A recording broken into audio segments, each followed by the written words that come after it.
नमस्कार विद्यार्थी मित्रांनो, मी संभाजी जगताप. तर आज आपण वर्गीकरण हा नवीन चॅप्टर बघणार आहोत. बघा आता आपण मेनली काय केलेलं आहे, वर्गीकरणचे 3 टाइप केलेले आहे. याचे काय 3 पार्ट आहे. तर पहिला कोणता आहे संख्या वर्गीकरण, दुसरा जो असणार आहे तो काय असणार आहे वर्ण वर्गीकरण, आणि जो शेवटचा आहे तो काय आहे शाब्दिक वर्गीकरण. संख्या पहिला टॉपिक काय आपला संख्या वर्गीकरण. संख्या वर्गीकरणामध्ये बघा आता हा एक एक्झाम्पल आहे. 5, 10, 20, 20, 25 आणि 30 अशी आपल्याला काय दिलेले एक नंबरची सिरीज दिलेली आहे. यामध्ये एक जो आहे तो काय आहे विसंगत घटक आहे. एक यामध्ये काय आहे विसंगत घटक आहे.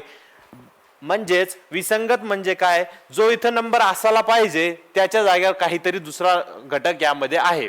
यामध्ये काय जो नंबर असायला पाहिजे होता, जो नंबर असायला पाहिजे त्याच्या ऐवजी दुसरा काय आहे यामध्ये नंबर आहे. आता बघा आपण काय करू, व्यवस्थित बघून घेऊ एकदा. 5, 10 आणि 20 यामध्ये जर फरक बघितला, यामध्ये फरक कितीचा आहे तर 5चा फरक येतो. यामध्ये जर बघितला तर 10चा येतोय. म्हणजे आपल्याला वाटतंय की आता इथून काय होतंय 5 वरून 10 वर गेलं. यामध्ये जर बघितलं तर कितीचा फरक आहे 0चा. आणि यामध्ये जर बघितलं तर कितीचा आहे 5चा. आणि यामध्ये जर बघितलं तर यामध्ये फरक कितीचा आहे 5चा. म्हणजेच आपल्याला आता याहून एक गोष्ट थोडीशी लक्षात काय येते की जो फरक आहे तो कशाचा असला पाहिजे 5, 5, 5चा असणं शक्यता आहे. इथं 5, 5, 5 फरक असण्याची शक्यता इथं आहे. आता बघा मग आता इथून वाढलं कुठं, आता आपल्याला काय करायचंय फाइंड आउट काय करायचंय वाढलं कुठं. आता इथून काय झालं डायरेक्ट 10 झालेला आहे 10चा फरक. जर इथं आपण 5चा फरक घेतला असता तर आपलं जमलं असतं का बघू. म्हणजेच इथं जर 5चा फरक असता तर म्हणजे 5चा फरक म्हणजे किती असतं 15 जर असतं. इथं किती 15 जर असतं तर मग इथं पण जो फरक बनला असता तो कितीचा फरक असता 5चा असता. म्हणजेच आपलं आयुष्य सुरळीत कधी झालं असतं जर 20च्या ऐवजी इथं 15 जर असतं तर आपलं आयुष्य कसं एकदम सुरळीत झालं असतं. म्हणजेच आता बघा हे 20 काढून टाका, इथं 20 काढा आणि इथं 15 टाकून बघा. आता बघा इथं आपली सिरीज जी आहे ती कशी व्यवस्थित आणि एकदम मस्त दिसायला लागते. बघा यामध्ये फरक किती येतोय 5चा आणि यामध्ये पण कितीचा येतोय 5चा. यामध्ये कितीचा येतोय 5चा. म्हणजे आपली नंबर सिरीज ही बघा यामध्ये विसंगत काय घटक होता, इथं जो घटक होता तो होता आणि इथं किती होता 20 होता. म्हणजे विसंगत घटक कोणता आहे यामध्ये 20. Option number first. बघा आता दुसरा प्रश्न बघा. आता ह्या प्रश्नामध्ये काय दिलेलं आहे बघा. इथं काय दिले 9, 20, 33 आणि 49, 65 आणि शेवटी 84. बघा आता फरक कितीचा येतोय बघा. यामध्ये जर बघितलं कितीचा येतोय 11चा येतोय. यामध्ये जर बघितलं तर कितीचा येतोय 13चा येतोय. यामध्ये जर बघितलं तर कितीचा येतोय 33 आणि हे 7 आणि हे 9 म्हणजे 7 आणि 9 16. आणि यामध्ये जर किती येतो तर 1 आणि हे 15 16. आणि यामध्ये किती येतोय हे 5 आणि 4 9 9 म्हणजे 19चा येतोय. आता बघा यामध्ये जर आता यामध्ये कितीचा फरक आहे, फरकामध्ये फरक कितीचा येतोय तर इथं कितीचा येतोय 2चा येतोय. इथं कितीचा येतोय 3चा. इथं 0 आणि इथं 3चा. आता जर इथं 16च्या ऐवजी जर 15चा फरक आला असता, जर इथं 48 असते तर 11, 13 आणि जर 15चा फरक आला असता किती 15चा तर 48 आणि हे तर मग इथं किती आला असतं 17 आणि मग इथं 19. तर मग बघा इथं 2चा आला असता, इथं 2चा आला असता, इथं 2चा आला असता आणि इथंही 2चा आला असता. म्हणजे फरकाचा फरक किती झाला असता 2 2 2. म्हणजे इथं जो 49 आहे तो काय आहे इथं विसंगत घटक आहे. विसंगत घटक कोणता आहे यामध्ये तर 49 हा विसंगत घटक आहे. त्याऐवजी कोणता घटक तिथं असायला पाहिजे होता तो 48 असायला पाहिजे होता, पण तिथं काय आहे 49 आहे. बघा आता पुढचा प्रश्न. यामध्ये काय दिलेलं आहे 3, 5, 7, 9, 11 आणि 13. आता जर यामध्ये फरक बघितला तर फरक कितीचा येतोय? 2चा येतोय, 2चा येतोय, 2चा, 2चा आणि 2चा. चला यामध्ये सर्वांमध्ये कितीचा येतोय? 2चा येतोय. आज जर बघितलं आपण व्यवस्थित तर हे सर्वच्या सर्व काय आहे? विषम संख्या आहे. त्यालाच आपण काय म्हणतो? ऑड नंबर असं म्हणतो. म्हणजे हे काय आहे? सर्वच्या सर्व विषम संख्या आहे. चला विषम संख्या आहे, फरक सारखा आहे, मग अजून काय असलं पाहिजे? जर व्यवस्थित तुम्ही बघितलं तर ही संख्या तुम्हाला काहीतरी वेगळं आहे असं सांगेल आणि ह्या संख्या सर्वच्या सर्व काहीतरी वेगळ्या आहे असं पण तुम्हाला लक्षात येईल. बघा आता जर तुम्हाला मूळ संख्याचा कन्सेप्ट माहिती असेल, आपण लास्ट लेक्चर मध्ये बघितलेला आहे. मूळ संख्या, जर मूळ संख्यांची डेफिनेशन काय होती? मूळ संख्या अशा संख्या असतात की ज्या संख्येला फक्त त्याच संख्येने आणि किंवा 1ने भाग जातो त्या संख्येला काय म्हणतो आपण? मूळ संख्या असं म्हणतो. आता बघा 3 ला काय? 3नेच भाग जातो, म्हणजे 3, 5, 7, 11, 13 हे काय आहेत? मूळ संख्या आहेत. आणि ही काय आहे? 9 विषम संख्या आहेत. म्हणजे यामध्ये जो ऑड मॅन आउट असेल किंवा विसंगत घटक असेल ते कोणचा असणार आहे? तर 9 असणार आहे. Option number 4. काय असणार आहे? 9. Option number 4. बघा पुढचा प्रश्न. आता यामध्ये काय दिलेला आहे? 32, 35, 37, 40, 44, 48, 53 आणि 56. आता बघा जर दुसऱ्या पद्धतीने जर बघितलं आपण यामध्ये कितीच फरक येतोय? 3चा येतोय. यामध्ये जर बघितलं इथं किती येतोय? 2चा येतोय. इथं जर बघितलं तर इथं किती येतोय? 3. इथं जर बघितलं इथं किती येतोय? 4. इथं जर बघितलं तर इथं पण किती येतोय? 4. आणि इथं जर बघितलं तर इथं किती येतोय? 5 आणि इथं 3. म्हणजे एक गोष्ट लक्षात घ्या तुम्ही, इथं 3चा येतोय, इथं पण 3चा येतोय आणि इथं पण 3चा येतोय. म्हणजेच एक सोडल्यानंतर 3चा येतोय का? जर इथं 3चा आला असता, म्हणजे जर 45च्या जागी जर इथं 47 असते, जर इथं 3चा फरक आला असता तर मग 47 आणि हे किती झाले असते? हे 3 आणि 3 6चा आला असता. म्हणजे यामध्ये काय लक्षात येतंय? इथं 3, इथं 3, इथं 3 आणि इथं 3. यामध्ये बघा 2, 4 आणि 6 अशा पद्धतीने. म्हणजे यामध्ये वेगळा जो घटक आहे तो कोणता आहे? 48 आहे. आता या असे जर प्रश्न असेल, जर जास्त नंबर असेल, मोठा काही नंबर जर दिलेले असेल तर त्यामध्ये काय करायचं? त्या जेवढे अंक दिलेले त्या अंकांची बेरीज करून बघायची. म्हणजे आता बघा 8, 5, 8, 3, 81, 24 आणि 6, 8, 2 आणि 71, 5. आता बघा असे जर थोडे मोठे जर नंबर दिलेले असेल तर काय करायचं? एकदा चेक करून बघायचं त्यांची बेरीज किती येते. हे किती? 8, 8 आणि 8 16. यांची जर केली तर याची किती येते? 7 आणि 8 10 आणि 15 म्हणजे 15 येते. यामध्ये जर बघितलं तर यांची किती येते? 10 आणि इथं 16. यांची जर बघितली तर यांची किती येते? 8, 9, 14. म्हणजे बघा आता यांची वेळोवेळी येते यामध्ये. चला आता दुसरं काय अजून काही लॉजिक लागतं का बघूया आपण. यामध्ये बघा आता जर पहिली संख्या आणि शेवटच्या संख्येची बेरीज केली. आता बघा पहिली संख्या किती? 5. 5 आणि 3 किती होते? 8. मधली संख्या किती आहे? 8. चला इथे बसतंय. पहिली संख्या 8 आणि दुसरी संख्या किती? शेवटची संख्या किती आहे? 4. मध्ये किती आहे? 12. म्हणजे यांची टोटल किती ते? तर 12. आता यामध्ये बघा 6 आणि 2 किती? 6 आणि 2 किती होते? 8. म्हणजेच यामध्ये काय लक्षात येतंय? जी शेवटची संख्या आणि पहिली संख्या जी आहे त्यांची जर आपण बेरीज केली तर ती मधली जी संख्या आहे ती आपल्याला भेटते. बघा आता मग 7 आणि 5 किती? 12. इथे किती दिलेले आहे? 11. म्हणजेच वेगळा जो घटक आहे यामध्ये तो कोणता आहे? हा 71, 15 हा काय आहे? वेगळा घटक आहे. म्हणजे याच्यामध्ये जर त्यांनी विचारलं या नंबर मध्ये तर विसंगत घटक कोणता? तर कोणता असणार आहे? 71, 15. बघा आता हे जे काय आतापर्यंत जेवढे बघितले आपण ते कशाचे कोणत्या टाईपवर होते? काहीतरी असणाऱ्या फरकावर किंवा त्या नंबर मध्ये असलेल्या फरकामध्ये असलं किंवा त्यांची आपण सम केली तर. आता यामध्ये बघा यामध्ये काय आहे? त्यामध्ये असलेला आता यामध्ये मल्टिप्लिकेशनचे टाईप येईल. आता बघा मल्टिप्लिकेशन म्हणजे कसं? आता इथे बघा 1, 2, 4, 6, 16 आणि 32. बघा आता यामध्ये इथे किती आहे? 1 ना वाढलं, इथे किती वाढलं? 2 ना इथं किती 2 आणि इथं किती 10 आणि इथं किती 16. चला आता यामध्ये तरी असं काहीतरी लॉजिक लागतंय असं काही दिसत नाही. चला आपण आता वेगळ्या पद्धतीने बघू याला. आता बघा जर मी याला एक पट केलं असतं, जर मी याला 2 ने मल्टिप्लाय केलं असतं तर किती झालं, दुप्पट केलं असतं किती झालं असतं 1 2 2. जर मी ह्या 2 ला जर दुप्पट केलं तर किती होईल 2 गुणिले 2 4. जर मी ह्या 4 ला जर 2 ने गुणलं असतं तर किती झालं असतं 8.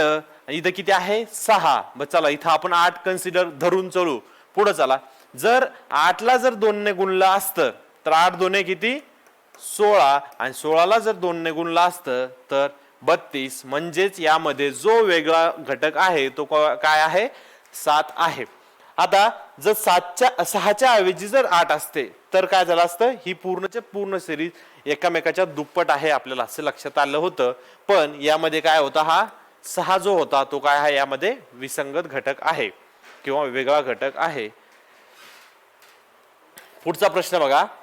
आता यामध्ये बघा, आता जर नंबर असा चेंज जर मोठ्या मोठ्या फरकाने होत असेल तर मग त्यामध्ये काय असतं तर ते मल्टिप्लिकेशन असतं असं आपल्याला लक्षात आलं पाहिजे. आता बघा 1 2 6 21 आणि 86. बघा आता यामध्ये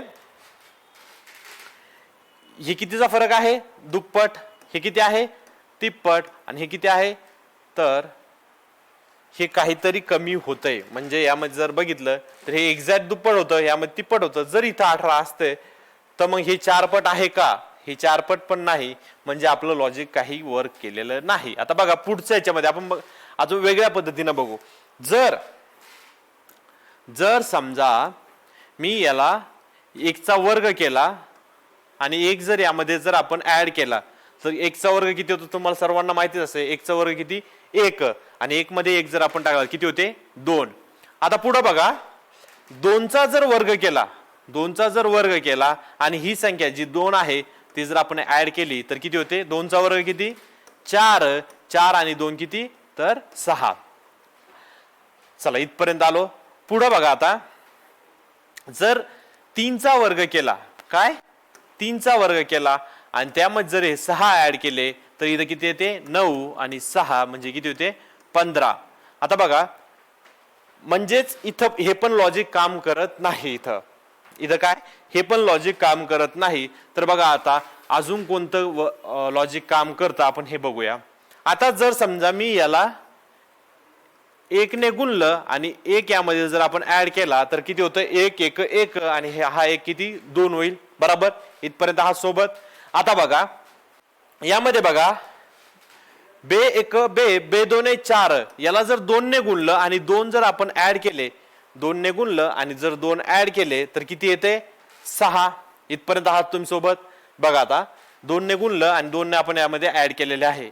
आता यामध्ये बघा आपण काय केलं 6 ला 3 ने गुणलं आणि 3 अधिक केले म्हणजे 6 18 आणि 3 किती 21. चला इथपर्यंत आपलं आता लॉजिक हे लॉजिक वर्क करतंय. चला पुढे बघा आता यामध्ये बघा आता इथं किती 86 आहे.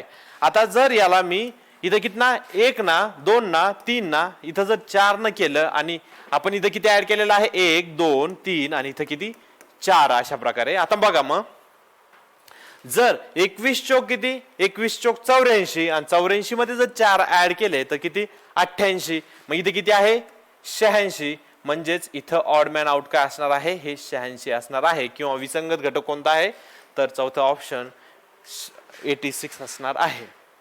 चला पुढचा प्रश्न बघा. आता बघा यामध्ये 1 3 7 15 31 आणि 65. आता हे लिहित्या वेळेस असं कुठेतरी क्लिक होत होतं की ह्या संख्येच्या काहीतरी डबल डबल होतंय.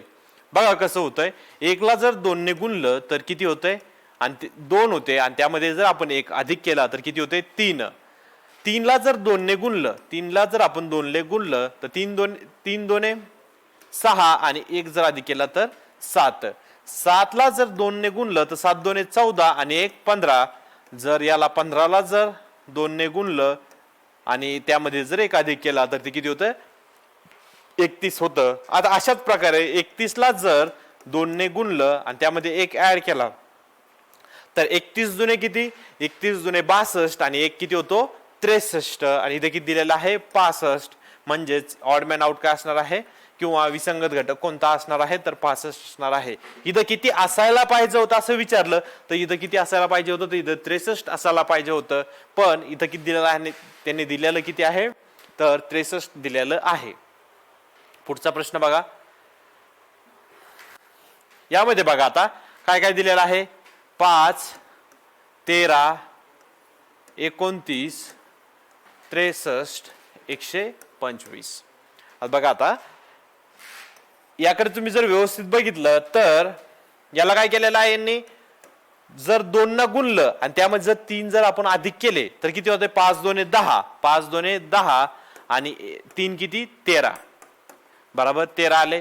यामध्ये पण त्यांनी काय केलेलं आहे तिथे बघा 13 2 26 आणि 3 किती होते 29 म्हणजे 13 गुणिले 2 प्लस 3 म्हणजे किती होणार आहे 13 2 26 आणि 3 म्हणजे किती आलं 29 आलं का हो आलं. यामध्ये बघा आता 29 गुणिले 2 आणि अधिक 3 जर केलं तर 29 दोने किती होते 29 दुने 58, 29 दुने 58 आणि अधिक 3 केले तर किती होते 61 किती 61. पण इथं किती दिलेलं आहे 63 दिलेले आहे. म्हणजेच यामध्ये आपण बघू आता जर 61 इथं असतं तर तेच फंडा वर्क करतो का.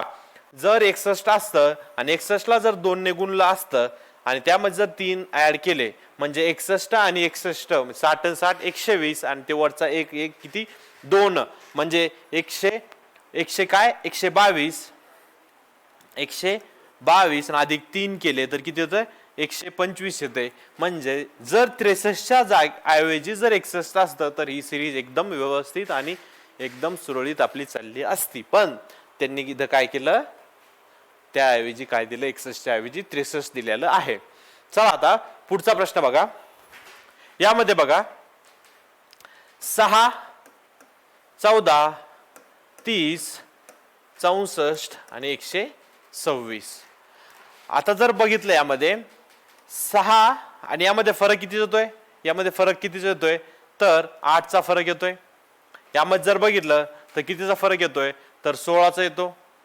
यामध्ये बघा यामध्ये कितीचा फरक येतोय 30 आणि हे 34चा फरक येतोय. आणि यामध्ये जर बघितलं तर 64 म्हणजे 4 आणि हे 62चा फरक येतोय. यामध्ये किती 62चा फरक येतोय. म्हणजे इथं काही असं काही लॉजिक लागताना दिसतंय का यामध्ये नाही. जर इथं 8 8 2 16 16 2 32 म्हणजे जर इथं 64च्या ऐवजी जर 62 असते जर 64च्या ऐवजी जर 62 असते तर हा फरक किती झाला असता मग 32चा झाला असता आणि पुढचा किती झाला असता मग 62 दोने आणि हे किती 62 आणि 62 आणि हे 64चा झाला असता. म्हणजेच आपली सिरीज काही झाली असते 8 2 16 16 2 32 32 2 64 अशा प्रकारे झाली असती. पण इथं जो ऑड मॅन आउट आहे तो कोणता आहे यामध्ये कोणता आहे तर 64 हा आहे. 64च्या ऐवजी काय पाहिजे होतं 62 पाहिजे होतं. किंवा आपण याला अजून दुसऱ्या पद्धतीने जर करायचं म्हणलं तर तुम्ही याला असंही करू शकता. बघा आता याला कशा पद्धतीने करू शकता अजून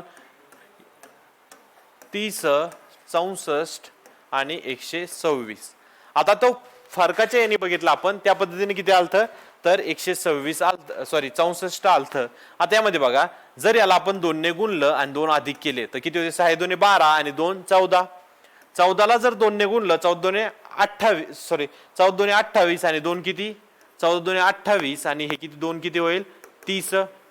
जर 30 ला मी जर 2 ने गुणलं 30 ला जर 2 ने गुणलं आणि त्यामध्ये 2 जर अधिक केले 30 2 60 60 आणि 2 65. इथे किती आहे तर इथे किती आहे 64 आहे. जर इथं 62 असते आणि 62 ला जर मी 2 ने गुणलं असतं आणि त्यामध्ये जर 2 अधिक केले असते तर 62 एक 62 आणि 62 दोन्ही किती किती 124 आणि हे जर 2 ऍड केले असते किती येतं 126. म्हणजेच ह्या 64च्या ऐवजी काय पाहिजे होतं तिथं 62 असलं पाहिजे होतं. म्हणजेच यामध्ये वेगळं काय आहे तर या ग्रुपमध्ये न बसणारा कोण आहे तर सॉरी कोण आहे तर 64 हा आहे. चला पुढचा प्रश्न बघा. आता जर तुम्ही व्यवस्थित ह्या प्रश्नाकडे बघितलं तर तुमच्या लक्षात येईल जो लास्ट टाईपचा जो प्रश्न होता त्याच टाईपवर हा क्वेश्चन आहे. फक्त यामध्ये काय झालेलं आहे 14 दुने 28 सॉरी यामध्ये त्यामधून काय केलेलं आहे 2 ने कमी केलेलं आहे. त्यामध्ये काय केलं तर 14 दुने आधीच्या या प्रश्नामध्ये काय केलेलं होतं 6 दुने 12 आणि अधिक 2 केलेले आहे. यामध्ये जर बघितलं तर 14 दुने 28 आणि त्यामधून 2 काय केलेले आहे वजा केलेले आहे. म्हणजेच हेच जे पाठीमागचं जे लॉजिक होतं ते सेम लॉजिक इथे लागतंय. बघा आता तुम्ही हे घरी करून बघा. जर मी हा क्वेश्चन उद्या डबल डिस्कस करेल म्हणजेच पुढच्या लेक्चरमध्ये हा डिस्कस होईल. तुम्ही फक्त आता घरी एकदा ट्राय करा याला कशा पद्धतीने सॉल्व्ह करता येईल. जर बघितलं तुम्ही तर ह्याच पद्धतीने आहे, ह्याच पद्धतीने त्याचं उत्तर येईल. मी तुम्हाला आताच सांगतो, फक्त तुम्ही तुमचं डोकं लावा. आता बघा पुढचा काय प्रश्न आहे. यामध्ये काय दिलेलं आहे 7 8 19 57 232 आणि 11 65 ही आपल्याला एक सिरीज दिलेली आहे. चला बघा यामध्ये जर गुणिले 1 अधिक 1 केलं तर किती होतं 7 1 7 आणि 1 किती होतंय 8. यामध्ये बघा 8 1 8 8 2 8 1 8 8 2 जर 16 आणि त्यामध्ये जर आपण 3 केलं तर 19 होतंय. आता यामध्ये बघा 19 त्रिक आणि यामध्ये 0 म्हणजे आता 19 त्रिक किती होतं 57 होतं. म्हणजे यामध्ये ऍड काही करावं लागत नाही. म्हणजेच इथं पाठीमागं काहीतरी असलं पाहिजे. आपण बघू आता यामध्ये जर 19 च्या ऐवजी जर 18 असते 19 च्या ऐवजी जर 18 हा नंबर असता तर बघा 7 1 7 आणि त्यामध्ये एक अधिक केला तर किती होते 7 1 7 आणि 1 8. यामध्ये बघा जर याला आपण 2 ने गुणलं असतं किती 2 ने गुणलं असतं तर 8 1 8 8 2 16 आणि 16 आणि 2 किती 18 म्हणजे किती झाले असते 18 झाले असते. आता बघा 18 आहे आपण असं कन्सिडर करू आणि पुढे बघू. जर 18 ला जर आपण इथं किती 1 ना गुणलं इथं 2 ना गुणलं इथं जर 3 ना गुणलं तर 18 त्रिक किती होते 54 आणि इथं 1 ऍड केला इथं 2 ऍड केला आणि इथं जर 3 ऍड केले तर 54 आणि 3 किती 57. आता बघा पुढचा बघा 57 ला जर 4 ने गुणलं आणि 4 ने जर इथं ऍड केले जर ते संख्या बरोबर येत असेल तर आपलं जे पूर्ण जे लॉजिक आहे ते काय होईल व्यवस्थित आणि बरोबर येऊन जाईल. बघा आता यामध्ये बघा 57 ला कसं करणार तुम्ही 50 चोक किती 200 आणि हे किती आहे 7 चोक 28 म्हणजे किती येणार 228 आणि हे अधिक 4 म्हणजे किती 232 आणि आपलं किती आहे इथं 232च आहे. म्हणजे आपण जे लॉजिक लावलं होतं ते काय आहे बराबर आहे असं आपल्याला लक्षात येतं. जर याचे जर तुम्ही 5 पट केले याचे 5 पट करून यामध्ये जर 5 ऍड केले तर किती येतं हे 5 पट याचे किती येते 1160 आणि त्यामध्ये जर अधिक 5 केले तर किती येते 1165 येतं. अशा प्रकारे आपलं येतंय. म्हणजे इथं 19 च्या ऐवजी काय असणं गरजेचं होतं 19 च्या ऐवजी 18 होता. तो आपली जिंदगी एकदम संभली जाती. आता बघा पुढचा प्रश्न चला हा थोडासा इंटरेस्टिंग प्रश्न आहे. फक्त याला बघून घाबरू नका म्हणजे झालं. आता बघा यामध्ये हे किती दिलेलं आहे अर्धा 1 3 12 आणि त्यांनी पुढच्या आपल्याला काय विचारलेलं आहे खालील मालिकेत पुढे कोणत्या 2 संख्या येतील म्हणजे आपल्याला पुढे काय विचारलेलं आहे त्यांनी 2 कोणते नंबर येतील ते विचारलेलं आहे. बरं बघा आता हे तुम्हाला अर्धा आणि अर्धा 1 होतं एवढं तर माहिती असेल. चला मग अर्ध्याला जर आपण दुप्पट जर केली अर्ध्याची तर किती होती अर्ध्याची दुप्पट किती होते तर 1 अर्ध्याची दुप्पट किती होते 1 किंवा तुम्ही अशा प्रकारे लक्षात ठेवायचं अर्ध्याची दुप्पट किती हे 2 2 कटले म्हणजे किती राहिले तर 1 असे लक्षात ठेवू शकता किंवा अर्धा आणि अर्धा किती. हे बघा आता यामध्ये काय झालेलं आहे इथं दुप्पट झाली इथं काय झाली तिप्पट झालेली आपल्याला लक्षात येते. इथं जर बघितलं इथं काय होतंय 4 पट होते असं लक्षात येतंय म्हणजे 4 त्रिक 12 म्हणजे बघा इथं अर्ध्याचं अर्धा मिळून किती होतंय दुप्पट जर केली अर्ध्याची तर किती होते 1 होतंय. 1 ची जर 3 पट घेतली तर किती होते 3 ची जर 4 पट घेतली तर किती येते 12. मग 12 ची जर 5 पट घेतली 12 पंचे किती 12 पंचे 60 आणि जर 60 चे जर आपण जर आपण 6 जर गुणलं 60 ला, तर 6 ला जर 60 ने गुणलं तर कसं गुणतात, असं करत बसतात का? का त्याऐवजी तुम्हाला माहिती आहे 6 6 36 होते आणि हे 0, अशा पद्धतीने तुम्ही करू शकता. म्हणजे काय येतंय 360. किती? 360 आपलं उत्तर असणार आहे. म्हणजे 60 आणि 360 हे आपलं उत्तर असणार आहे. Option number 4. यामध्ये त्यांनी विसंगत घटक म्हणजे ओळखायचा सांगितलेला नव्हता, तर यामध्ये काय सांगितलं होतं त्यांनी की ह्या सिरीज मधले पुढचे 2 कोणचे असणार आहे. म्हणजे आपण जी अंकमालिका बघितली तो हा प्रॉब्लेम त्यामधला असल्यासारखा आहे. आता बघा, जर तुम्ही व्यवस्थित जर यामध्ये विचार जर केला असेल, स्वतः जर बसून जर थोडा व्यवस्थित विचार केला असेल, तर तुमच्या गोष्टी लगेच क्लिअर होत जात असेल की यामध्ये फक्त काही गोष्टी थोड्या थोड्या चेंज होत आहेत. जर बाकीचे सर्वचे सर्व जे कन्सेप्ट आहे ते कोणते आहे, जे आपलं संख्या मालिका असेल जी किंवा आपण जे श्रेणी सुरुवातीला केली होती त्याच प्रकारचे हे सर्वच्या सर्व आहे. फक्त यामध्ये काय सांगितलेलं आहे त्यांनी, एखादा विसंगत जो घटक आहे तो ओळखायचा सांगितलेला आहे, किंवा यामध्ये जे चुकीचा नंबर आलेला आहे तो कोणता आपल्याला तो सापडायचा आहे.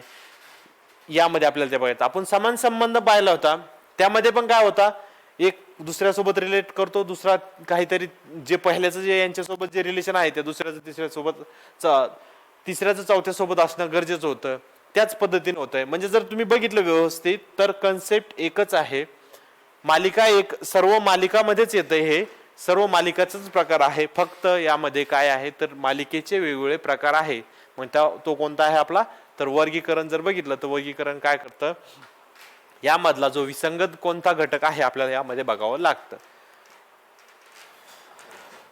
चला पुढचा प्रश्न बघा काय दिलेला आहे. 1 2 6 आणि 15 20 56 आणि शेवटी काय दिलेलं आहे 92, अशा पद्धतीनं.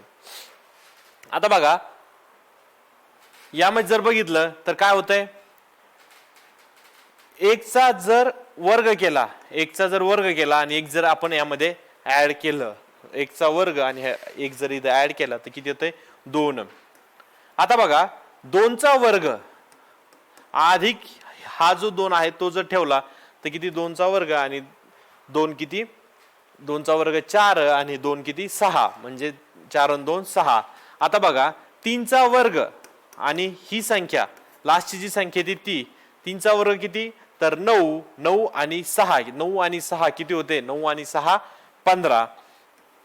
यामध्ये बघा जर 4चा वर्ग केला आणि त्यामध्ये जर ही पाठीमागची संख्या जर आपण त्यामध्ये मिळवली म्हणजे 15 मिळवली, तर 4चा वर्ग किती 16 आणि हे किती 15, 15 15 30 आणि हे 1 31, म्हणजे किती 31. इथं किती दिलेलं आहे, तर इथं किती दिलेलं आहे तर 30. म्हणजे बघा आता इथं आपल्याला डाऊट येतोय की इथं 31 असणं गरजेचं आहे. चला आता ही सिरीज कंटिन्यू करून बघू म्हणजे आपल्याला लक्षात येईल. जर इथं आता 1 2 3 4 इथं किती असला पाहिजे 5चा वर्ग आणि जी शेवटी संख्या कोणती आलेली आहे 31, जर ती आपण ऍड केली तर किती येते 5चा वर्ग 25 आणि प्लस 31 म्हणजे किती होतं हे 56. किती 56, म्हणजे हे 56 बरोबर आहे. चला अजून एक कन्फर्मेशन साठी आपण अजून एक बघू. 6चा वर्ग आणि अधिक 6चा वर्ग आणि अधिक 56. 6चा वर्ग किती होतो 36 आणि हे किती होते 36 आणि हे किती 56. जर यांचं जर बघितलं तर किती 2 हाताला 1 आणि इथं 9 म्हणजे 92. आपलं काय होतंय सर्व व्यवस्थित वर्क करतंय. म्हणजेच इथं 30च्या ऐवजी 31 जर असतं तर, पण त्यांनी काय केलेलं आहे यामध्ये 31च्या ऐवजी किती दिलेला आहे 30 दिलेला आहे. म्हणजे हा काय आहे वेगळा घटक आहे यामधला. म्हणजे आपलं उत्तर काय असणार आहे, उत्तर काय असणार आहे 30 असणार आहे. पुढचा प्रश्न बघा. यामध्ये काय दिलेलं आहे 3 15 35 64 99 आणि 143. आता बघा यामध्ये फरक किती येतोय बघा. यामध्ये जर बघितला तर 12चा फरक येतोय. यामध्ये जर बघितला तर 20चा फरक येतोय. यामध्ये जर बघितलं तर हे 5 आणि 4 9 आणि म्हणजे 29चा फरक येतोय. जर यामध्ये जर बघितलं तर कितीचा फरक येतोय, जर आपण हे बघितलं त्यामध्ये हे 6 आणि हे 9 15 आणि ते 20, 15 आणि 9 35चा येतोय. यामध्ये जर बघितलं तर किती 1 आणि हे 43, 44चा फरक येतोय. आता जर व्यवस्थित बघितलं आपण, जर इथं 29च्या ऐवजी जर 28चा फरक आला असता तर, आता बघा, जर इथं 64च्या जागी जर 63 असते, मी काय म्हणतो 64च्या जागी जर 63 असते तर यामध्ये फरक किती झाला असता, 28चा आला असता. आणि मग यामध्ये कितीचा फरक आला असता, तर यामध्ये कितीचा फरक आला असता, तर 36चा फरक आला असता. आणि यामध्ये कितीचा आला असता, तर 44. म्हणजे व्यवस्थित जर बघितलं तर यामध्ये किती 8चा फरकाचा फरक किती आला असता, 8 8 8 आणि इथं 8 अशा प्रकारे आला असता. जर 64च्या जागी जर 63 असतं तर, म्हणजेच यामध्ये काय आहे, odd man out 64. Option number 3. आता बघा पुढचा प्रश्न. आता ह्यामध्ये जर तुमचे वर्गमूळ जर थोडे व्यवस्थित पाठ असेल आणि सांगितलेल्या गोष्टीपेक्षा जर पुढे जाऊन जर तुम्ही नंबर बघितले असेल तर तुम्हाला ह्या गोष्टी लक्षात यायला पाहिजे. आता बघा कशा पद्धतीनं तुमचं यामध्ये कोणता असेल ऑड मॅन आउट, हे 2 मिनिटं फक्त विचार करा. टाइम किती झाला बघतो मी एकदा. यामध्ये बघा, आता तुम्हाला मी सांगितलं होतं वर्गमूळ कसे काढायचे. आता वर्गमूळ कसे काढायचे, जर शेवटी एक आहे, शेवटी जर एक आहे म्हणजेच काय असू शकतं, शेवटी एक आहे म्हणजे काय असू शकतं, म्हणजे 1 असू शकतं किंवा 9 असू शकतं. मी हे तुम्हाला सांगितलं होतं. चला, इथे किती आहे, 24. 24च्या आधी पूर्ण वर्गसंख्या कोणती आहे, तर 24च्या आधी पूर्ण वर्गसंख्या 16 आहे. आणि 16चं वर्गमूळ घेतलं तर किती येतंय, 4. म्हणजेच इथे 41 किंवा 49 आपलं वर्गमूळ असणं गरजेचं आहे यामध्ये. बघा आता यामध्ये जर बघितलं तर मधली संख्या कोणती आहे, तर 45 आहे.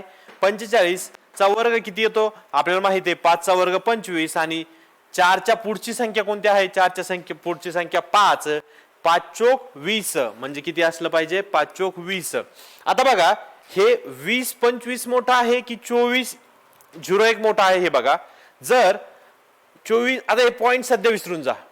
सध्या यामधले सर्वच्या सर्व काय केलेलं त्यांनी 0.4 दिलेला आहे. म्हणजे इथं सर्वच्या सर्व पॉईंट विसरून गेले तरीही चालेल. म्हणजे डायरेक्ट तुम्ही अशा पद्धतीने बघू शकता. 64 1296 आणि 625 24 01. हे फक्त तुम्हाला कन्फ्यूज करण्यासाठी त्यांनी 00 दिलेले आहे. बघा आता, म्हणजे ही संख्यापेक्षा ही संख्या किती आहे, मोठी आहे. या संख्येपेक्षा ही संख्या मोठी आहे. म्हणजेच उत्तर आपलं याचं वर्गमूळ काय यायला पाहिजे, तर 49 यायला पाहिजे. याचं 49 येतं, याचं आपल्याला माहिती आहे किती, 25 येतं. तुम्ही जर वर्ग पाठ केले असेल तर तुमच्या ही गोष्ट लगेच लक्ष येते. 625चं वर्गमूळ किती, तर 25 येतं. 64चं वर्गमूळ जर काढलं तर किती येतं, 8. आता आपल्याला काढायचं फक्त याचं जर निघत असेल तर बघू आपण एकदा. 1296. आता 6 असेल तर एक तर काय असू शकतं, 4 असू शकतं किंवा 6 असू शकतं. आता हे कशा पद्धतीने वर्ग आणि वर्गमूळचा एक व्हिडिओ आहे, त्या व्हिडिओमध्ये मी पूर्ण डिटेलमध्ये सांगितलेला आहे. तो व्हिडिओ एकदा बघून घ्या. आता ह्या दोनचा ग्रुपचा काम संपलं. आता राहिला कोणता, हा नंबर राहिला किती, 12 राहिलेला आहे. आता 12 बघा, 12च्या आधी पूर्ण वर्ग संख्या कोणती, तर 9. 12च्या आधी पूर्ण वर्ग संख्या कोणती, तर 9. आणि 9चा वर्गमूळ जर काढलं तर किती येतं, 3. किती, 3. म्हणजेच आपलं एक तर 36 एकच मिनिट, एक तर 3 असलं गरजेचं आहे किंवा यामध्ये एक तर 3 असेल किंवा 34 असेल, 36 असेल, या दोन्हीपैकी एक असलं पाहिजे. आता बघा आपलं यामधली संख्या कोणती, तर 35. 35चा वर्ग कसं काढतो आपण, 5 5चा माहिती आपल्याला 25. 3च्या नंतरची संख्या कोणती, तर 3च्या नंतरची 4 आणि यांचा 2चा जर गुणाकार केला तर 4 त्रिक 12 म्हणजे 1225. 1225 पेक्षा ही संख्या मोठी आहे की छोटी आहे, तर मोठी आहे. म्हणजे इथं काय होतंय, म्हणजे काय असलं पाहिजे, 36चा वर्गमूळ असलं पाहिजे. याचं वर्गमूळ किती येईल, तर 36 वर्गमूळ येईल. आता बघा, आता आपल्याकडे सर्वचे सर्व वर्गमूळ आलेले आहे. आता बघा याचं किती आहे, यामध्ये किती येतं, तर 49. आता आता आलेल्या संख्येचा आपण घेतलेला वर्गमूळ त्यांचा जर अजून एकदा वर्गमूळ घेतला तर आपल्याला काढणं शक्य आहे. याचा किती येईल 6, याचं किती येईल 5, याचं किती येईल 7. पण या संख्येचा आपल्याला वर्गमूळ काढता येत नाही किंवा ही पूर्ण वर्ग संख्या नाही. म्हणजेच ऑड मॅन आउट काय असणार आहे किंवा गटात न बसणारा शब्द कोणता असेल तर 0.0064 किंवा आपण जर 64 जर डायरेक्ट म्हणलं तरी जमेल. कारण इथं सर्वांसमोर 4 शून्य होते. पॉईंटच्या नंतर 4 अंक होते, त्यामुळे आपण काय केलं होतं यामध्ये पॉइंटच काढून टाकलेला होता. चला आता अशा पद्धतीने आपण आजचं इथं लेक्चर थांबू. पुढचे काही जे प्रॉब्लेम राहिलेले आहेत ते पुढच्या लेक्चरमध्ये कंटिन्यू करू. थँक्यू.